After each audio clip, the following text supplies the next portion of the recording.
Hello and welcome to another edition of Class of Creativity. In this video I'm going to demonstrate how to do a scribble creation. You're going to create a being of some sort by basing it off of a scribble line that you do. So the first thing I want you to do is just fold your paper in half, because we're going to do this, practice this 4 different times. So we're going to be using line, shape, texture, pattern, value, form, and eventually using space. So this creation is going to pull in all of the elements of art. So the first thing you're going to do is you're going to start with a line.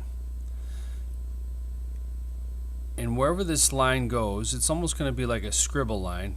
Make sure your movements are big movements and fluid.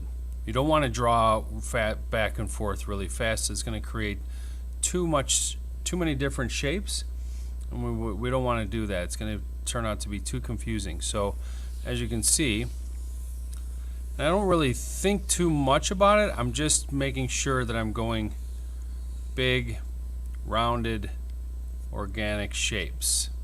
Okay? So, and remember, wherever your line starts, that's where it ends. When you're finished, you want to have about 10 to 15 shapes in your lines. So 1, 2, 3, 4, 5, 6, 7, 8, 9, 10, 11, 12, and even these small ones in here, this small one here can be considered another shape. Okay, so we've got our scribble down. Now what you want to do is just turn it and just kind of see if you see anything happening in here. And it's okay if you don't, because if you don't see anything, then we're eventually just going to start adding shape, pattern and texture to it in order to pull some kind of creation out of it. So what I'm going to do is start by adding just a scale texture down here. Like I said, I'm not really seeing anything, but when you start adding to each of these spaces or these shapes, things start looking different, and you can start pulling things out of it. I'm going to do a pattern of, so I just did a scale texture here. I'm going to do a circular pattern down here.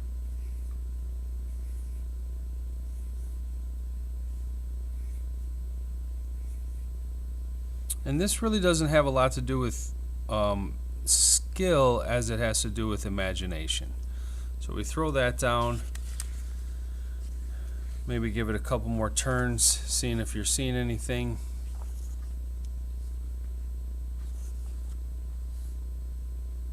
I think I like what's happening here. I can see a type of maybe face starting to happen. I put these 2 circular patterns in here. I'm going to do a spiky texture up top, and we're not going to add value to this yet. This is just kind of like a practice run. So for this project, I want you to do these practice runs about 3 more times other than this one, to see if we can come up with anything. Down here I'm going to do just kind of a zigzag line pattern.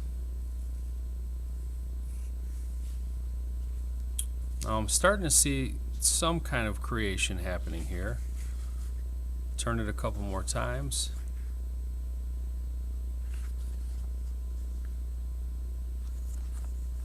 I'm going to stick with this one.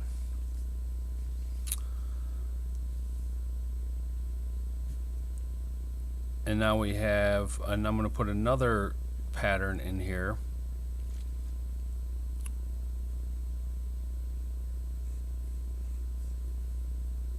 Just a pattern of diamonds.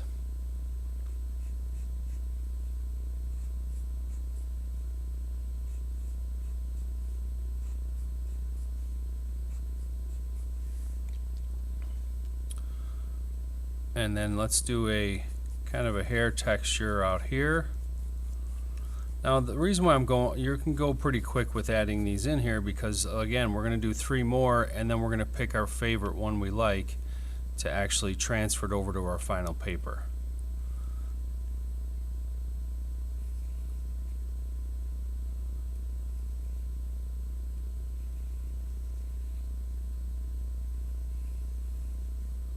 Little spiral pattern.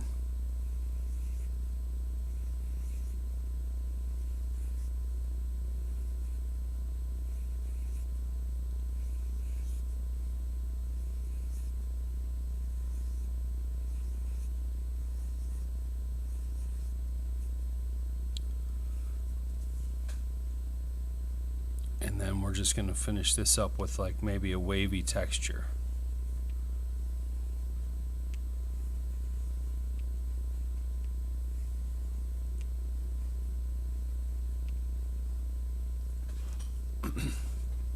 Okay, so after having put these in, maybe you'll start seeing that some kind of creation come to life. Again, it's not anything that we can recognize on this planet.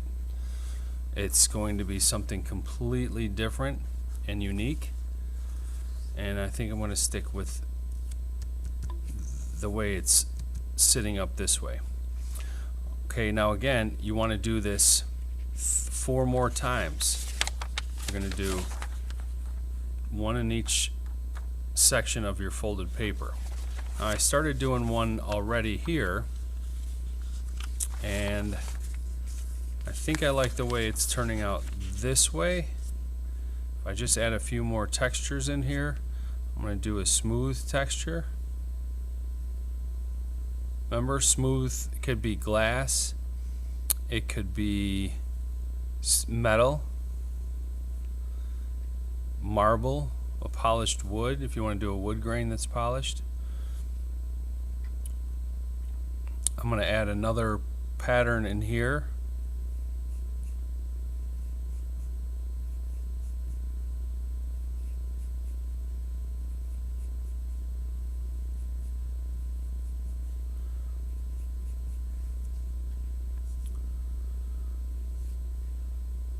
And then let's do a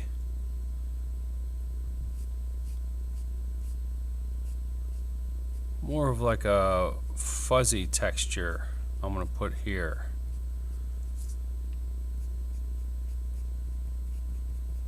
So for fuzzy or furry, it's almost like shorter kind of lines.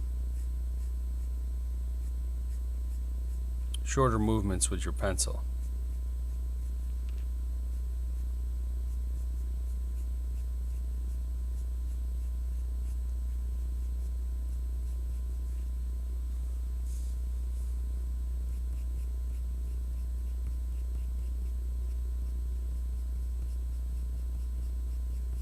Again, we don't have to get too detailed with this first. These are just initial practices, so we don't have to draw everything out completely with value and everything. We're just kind of laying down the groundwork for what this creation is going to look like.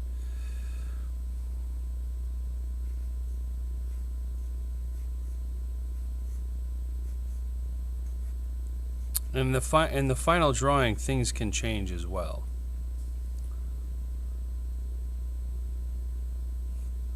Let's do like a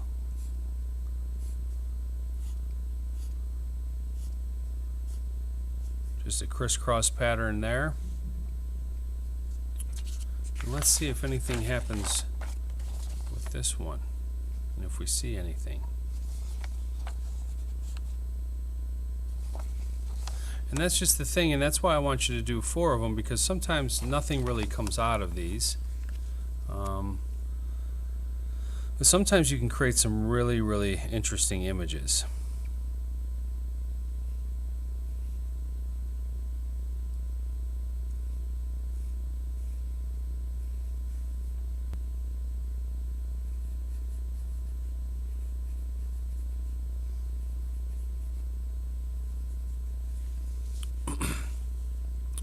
Okay, I'm going to do 2 more of these for the next video, and then show you how to transfer the one that you like the best onto your final paper. Okay, so this is just part one of a two-part video, and we will see you on the next one.